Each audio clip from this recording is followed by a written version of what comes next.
Hello, hello, hello, everyone. Welcome back to another video. All right, let's check it out. Let's see what we got for you right now. If you like those SUVs from the mid 2000s, Japanese SUVs, well, you're in the right track. Now, let's see what we got for you right now. We have a 143 scale Mitsubishi Outlander. Now, what can we say about this nice looking SUV?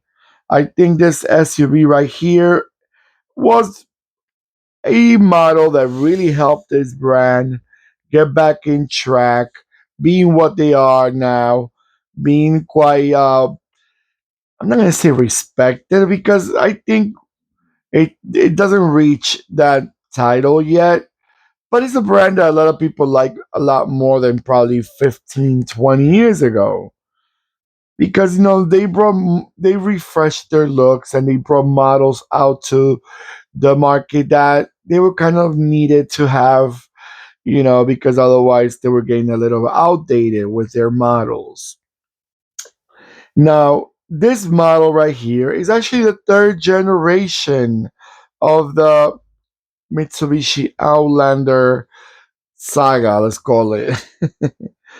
Now, the third generation, it's actually this model right here, came out in, let's see, this one came out in 2012, which, if I'm not mistaken, is the third generation of the Mitsubishi Outlander. Yep, the first generation came out in 2001, the second one came out in 2006, and this third generation came out in 2012, all the way down till 2021. Obviously, they did refresh their models, they did touch up, they facelifted, I mean, facelift. They remodeled, they refreshed the front end and touched it here and there to be more attractive, kind of go with the market itself. But it was still literally the same car underneath. This car right here, assembly lines. Wow, I'm surprised they had quite a few different places. This most of them in Asia. They had in Japan, which is obviously the main market, in China, in Malaysia, in Russia, in Taiwan, in Thailand, and in Vietnam. I'm guessing this car was very popular in, I would say, in Asia altogether. And let's say true, even in North America, this model sold pretty well. They did have decent numbers. Now, when we talk about numbers, we're not talking about Honda CRV or Toyota RAV4, but we are talking about decent numbers that they sold pretty well. I think they had pretty nice run for them for the brand itself. And the shape, it was the proper size. It was not too small, not too big. The standard SUV, like the RAV4, like I said before, the Honda CRV, the Nissan Rogue, and others. Engine wise, let's talk about engines.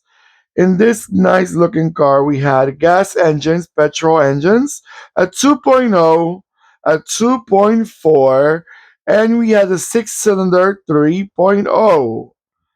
And then we had the diesel engine, turbo diesel, 2.3, four cylinders. Okay. Transmission wise, we had a 5-speed manual, a 6-speed manual, and then we also had a 6-speed automatic. Okay, nice. I love this copper red model color. That's what is the name of the model. I mean, the name of the color is copper red. I think it really stands out. I like these modern looking colors. I think it helps the car stand out, not just the regular black or white or silver. We want to see colors that are attractive and make brighter days look better. All right, everyone. I'm going to let this car go around a few times. and I'll be right back.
All right, everyone.